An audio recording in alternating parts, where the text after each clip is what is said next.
Ladies and gentlemen, the story you are about to see is true. The names have been changed to protect the innocent.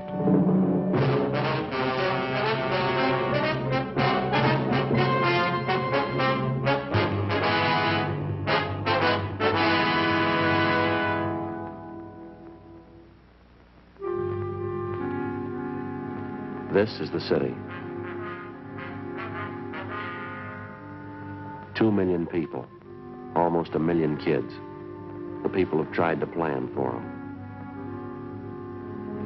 They've built schools for them to learn in. Beaches and parks for them to play in. Most of the kids follow the course as planned. A few of them get lost on the way. When they do, it makes trouble for me. I'm a cop.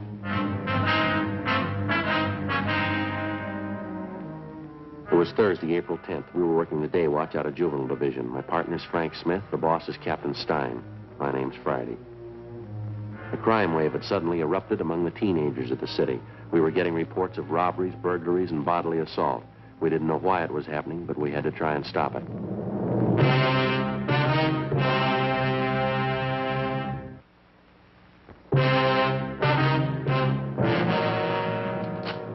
Frank?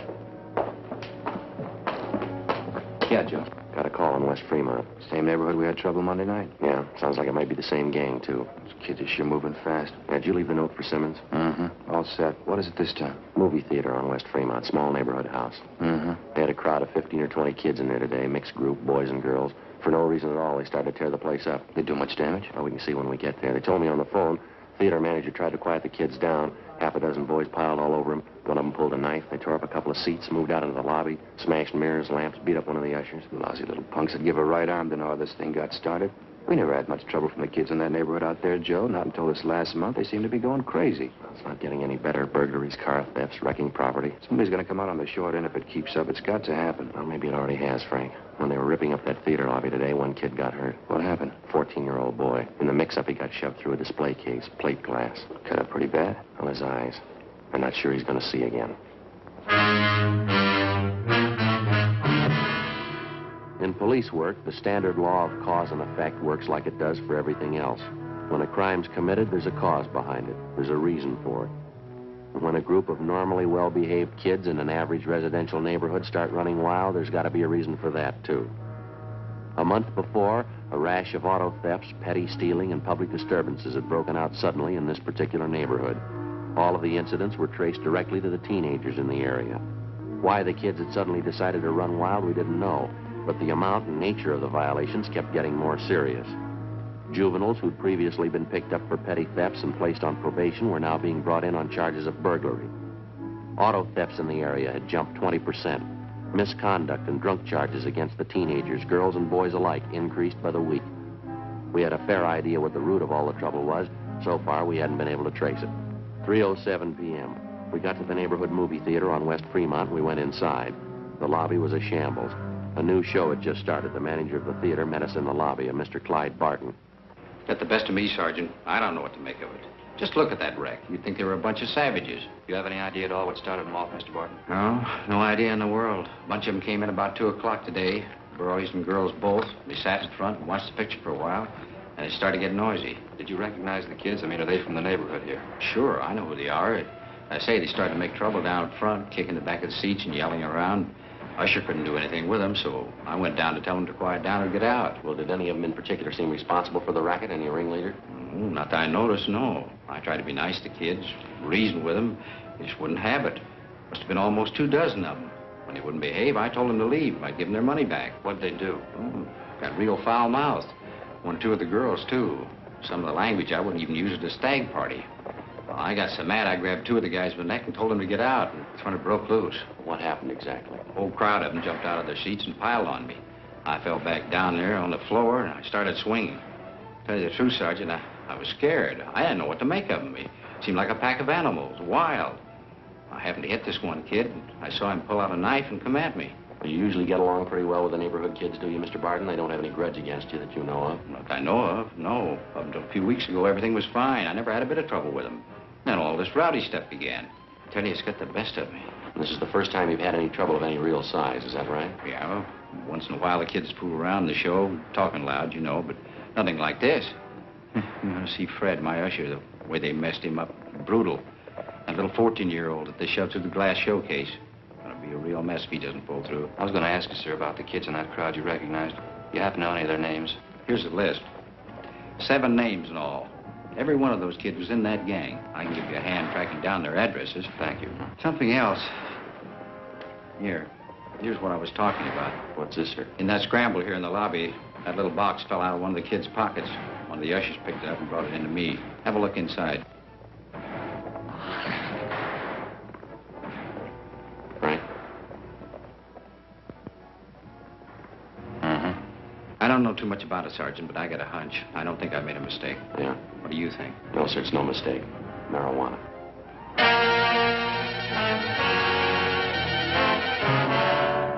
We finished interviewing the theater manager, Clyde Barton, and then we talked to the usher, Donald Masters, who recovered the small box containing the marijuana from the floor of the lobby.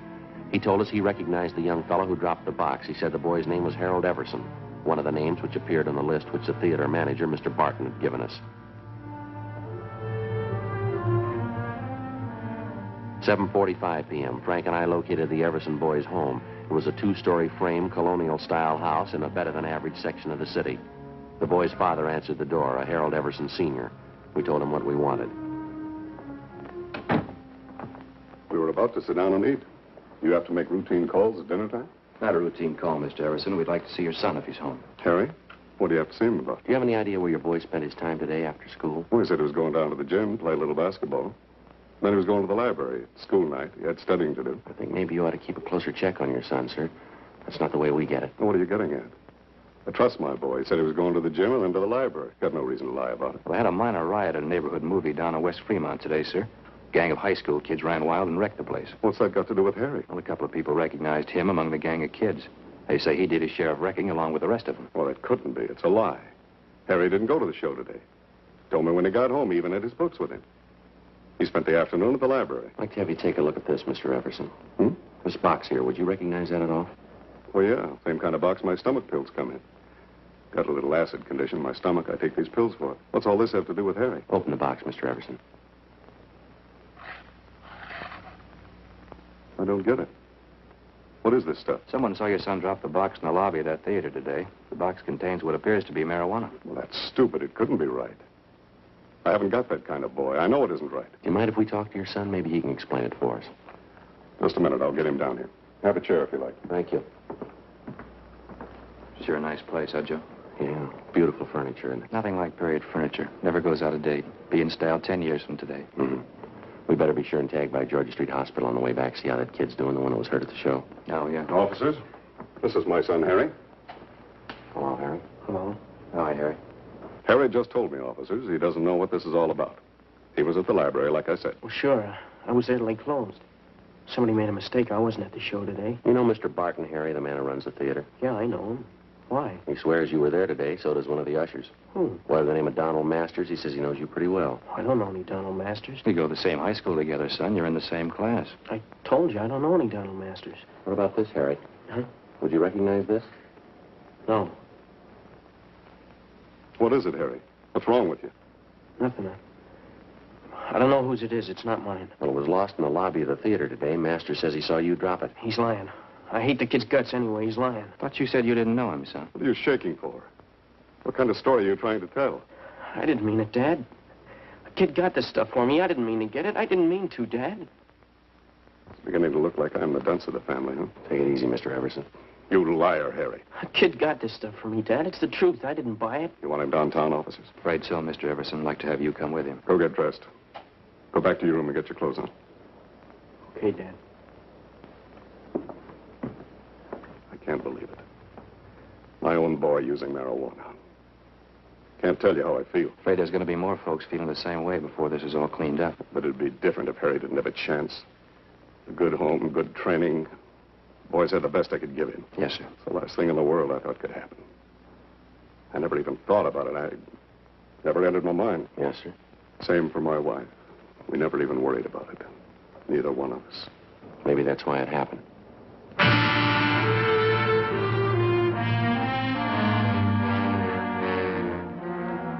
Before we left the Everson house, we checked the boy's room and came up with another small box full of marijuana, which he'd hidden back in his closet.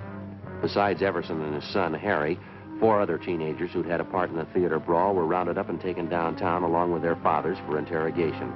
By the time we finished our questioning and the teenagers had finished talking, we had most of the story pieced together. A story that had the parents so amazed that half of them thought the youngsters were making it up. The pattern was familiar enough for us to know that they were telling the truth. Almost 2 months before, word had gone around among the teenagers in the neighborhood that marijuana, along with various stimulating drugs, was to be had easily and in quantity for anybody who wanted them. Word was passed around that it was the new thing to do, the smart thing to do if you wanted to keep up with the crowd. In questioning the Everson boy, we found that he seemed to know more about the history and operations of the narcotics campaign in the neighborhood than the other boys did. I know one of the guys who first showed up with this stuff.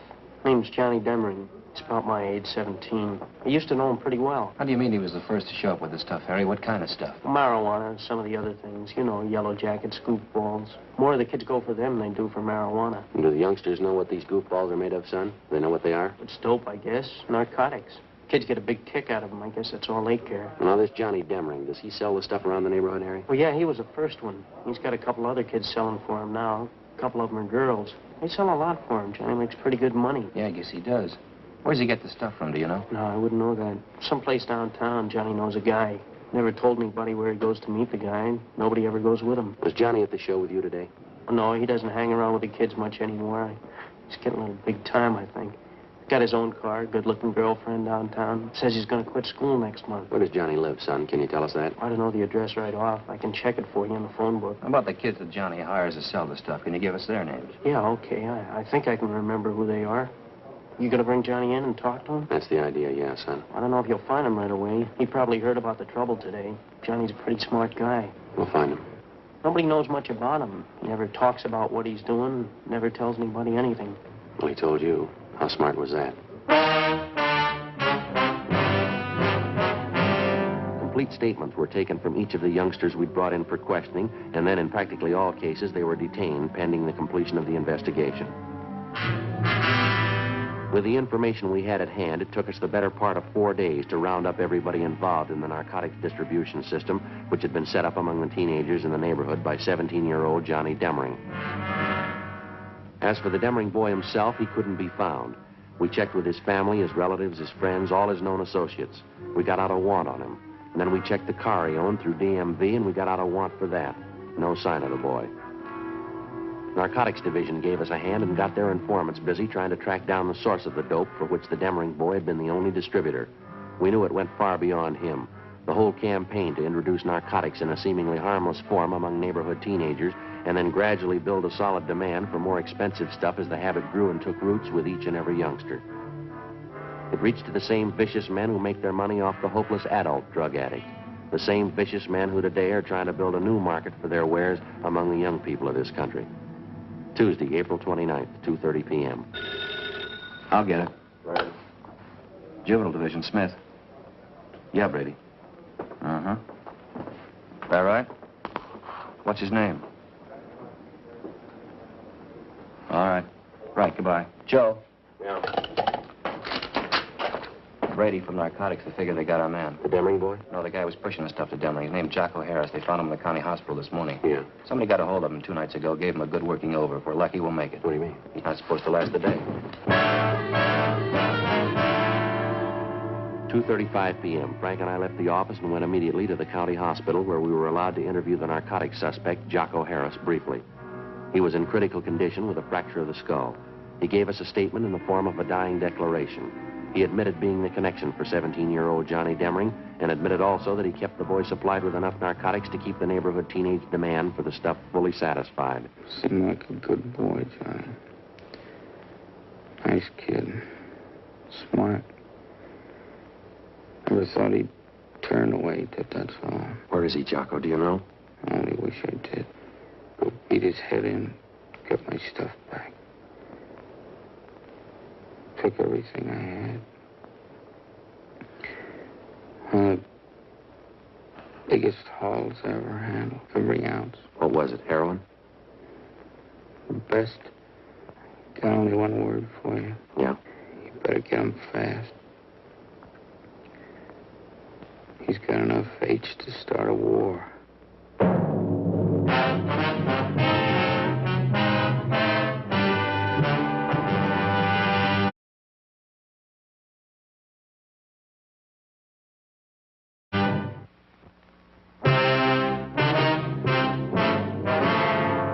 Wednesday, April 30th, 9 a.m. The hunt for 17-year-old Johnny Demmering was intensified. To our knowledge, because of the information we'd gained from narcotics peddler Jocko Harris, the teenage youngster had a large store of high-grade heroin, which we knew, because of his inexperience, he was unaccustomed to dealing with. In his hands, the narcotics immediately became a lethal weapon. We knew that Johnny Demmering had only one market to deal in, only one type of customer he was acquainted with, the teenager. In previous transactions, we knew the youngsters received only a low-grade type of narcotic, highly diluted.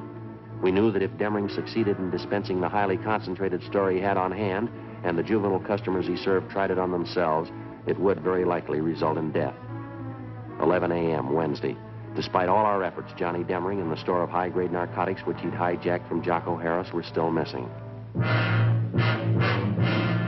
Wednesday, 12 noon, we began rechecking every one of the possible sources that might lead us to the suspect. One of them was the boy's mother, a Mrs. Frances Demmering. We talked to her at her work. She was employed as a multigraph operator in the mailing department of a large downtown department store. Not since the last time you talked to me, officer. I haven't heard a word from my boy, nothing at all. Have you heard anything? Well, yes, ma'am, in a way. We've got an ID still somewhere in the city. That's why we figured we'd come back and talk to you again. Have you been in touch with your relatives in town recently, Miss Demmering? I mean, those Johnny might possibly contact. Yes, there's just my sister and my mother. They're the only ones I think Johnny'd go to in a case like this. Maybe because he's in trouble and all. I only wish I could have stopped the whole thing. I mean, even before it started. It should never have even started. Yes, ma'am. I guess it just wasn't to be right from the start. Johnny's father ran away, you know. I tried my best after that and never seemed to be enough. I suppose there's no getting away from it. A boy needs a father. You can try all you want. They still need a father, some kind of discipline. Yes, ma'am. Well, how about the relatives you have out of town, Miss Demmering? Any word from them at all about Johnny? No, Sergeant, nothing. Matter of fact, I've been waiting for a letter. Nothing at all. Do you have any idea at all where Johnny most likely go in town if he didn't want to be seen, Mrs. Demmering? Where he'd go? No, I wouldn't know that, Sergeant. First place, Johnny's never really been in trouble before. I mean, where he'd have to hide. He's always been good to me. Maybe too good. I wouldn't know that. Now, how about Johnny's school friends, ma'am? Would there be any one of them he might possibly contact in a jam? None that I haven't told you about before, I don't think. Evelyn. She's the only one I suppose Johnny'd go to if he needed help, if he was in trouble. That's his girlfriend at the high school, Evelyn Maxford? Yes, that's right. Sweet girl. How about a girlfriend that Johnny was supposed to have downtown somewhere, Miss Demmering? Would you know anything about her? Nothing really, no. I knew Johnny had some other girl besides Evelyn. He did mention she lived downtown. Guess that's all I know about her. Her name was Betty, I think.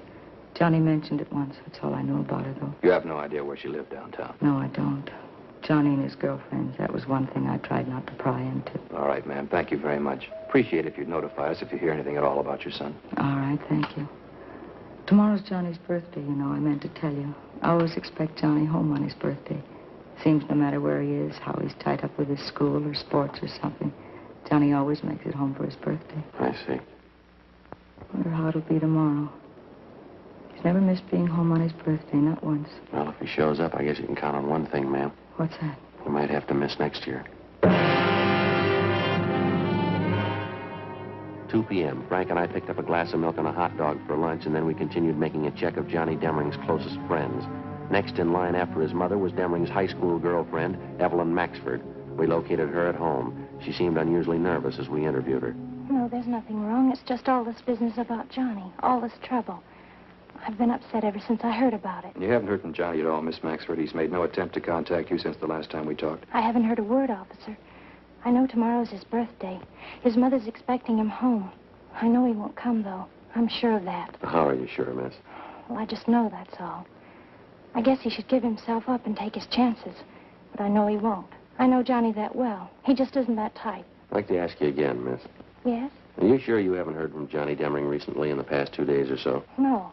That's what I told you. Don't you believe me? Do you know why we're so anxious to locate Johnny, Miss Maxford? Well, I think so. It's about the narcotics business. You say Johnny had a hand in it. He was selling those things to the kids. I still don't believe it myself. It's a lot more than that the way it stands now, Miss Maxford. What do you mean? When he was at school, Johnny was kept supplied with narcotics by a man named Jocko Harris. He's what we call a pusher, a kind of an in-between supply man in the narcotics trade. 2 nights ago, Johnny caught up with Harris. He beat him up badly enough to send him to the hospital with a skull fracture. And then Johnny stole every bit of narcotics Harris had in his room, some of the strongest stuff you can buy on the market. That's why we want Johnny, Miss Maxford. I don't think I understand. What does it mean? Well, it means that most of the teenage kids Johnny's been supplying stuff to have been getting fairly weak grades of heroin. If he gets some of this stuff to them and the kids start taking it, might prove too strong for them. If they take too much of it, it could kill them outright. Oh, no. Now you see what we're up against. We've got to find that boy, and we've got to find him soon. Couldn't you talk to his mother? Maybe she could tell you something. We already have, miss. She couldn't tell us anything. That's why we halfway depended on you. Why do they have to put it in my lap? Why does it have to be me? I liked Johnny for a while. I don't know what to think now. Have you heard from him, Miss Maxford? There's no reason to be afraid. You'd probably feel a lot worse if something happened to one of the high school kids, wouldn't you? Miss Maxford? I got a call from him yesterday. Johnny. He wouldn't tell me where he was. I asked him, but he wouldn't tell me. Well, what else did he say? He knows everybody's looking for him. He doesn't know about the stuff that he stole, though. I'm sure of that. He doesn't know what it could do. Did he make any dates with you? Did he want to see you? Yes, he wants to see me. He wants me to meet him this evening. Where? He's going to tell me. Excuse me, I'll have to get the phone. Hello? Yes? Oh, but I don't know. I don't really. What? 5:30? All right. Yes. Yes, I'll meet you then. All right. Bye. Sergeant? Yes, ma'am. That was Johnny just then. He wanted to make sure I was going to meet him. When? 5:30 in Lake Park. Which side, miss? The west side. Sergeant, I could hardly understand him. He said he was sick. Ma'am? He sounded sick, too. Terribly sick. It can't be true. I hope to God it's not true. What's that? The narcotics he stole from that man. You say they were powerful? Yes, ma'am, we did. Johnny's been taking them for 2 days.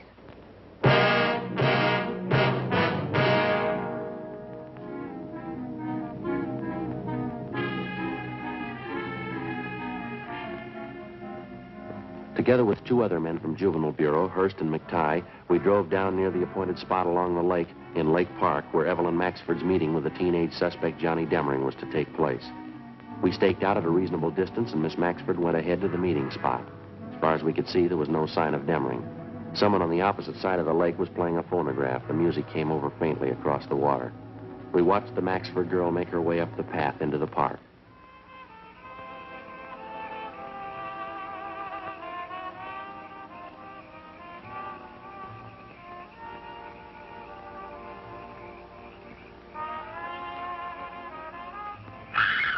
Come on.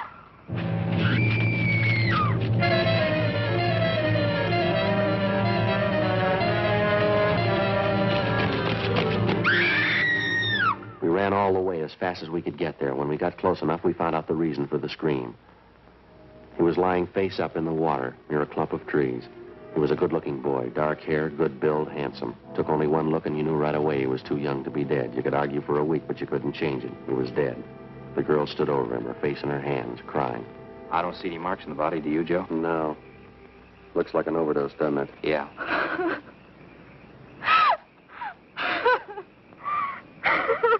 We better get her out of here, huh? Yeah.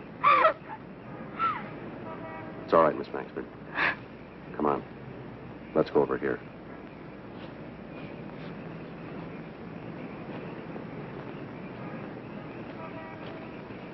We'll have one of the other officers take you home. We can take care of what has to be done here. He was a good boy, Sergeant.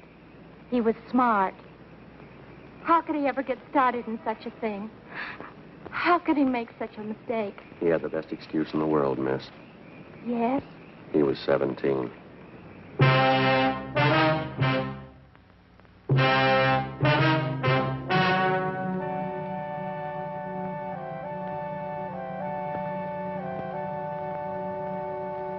On May 2nd, a coroner's inquest was held at the County Morgue, Hall of Justice, City and County of Los Angeles, State of California. In a moment, the results of that inquest.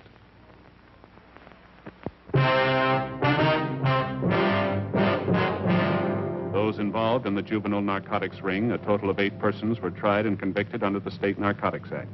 They received sentences as prescribed by law and are now serving their terms in the State Penitentiary, San Quentin, California.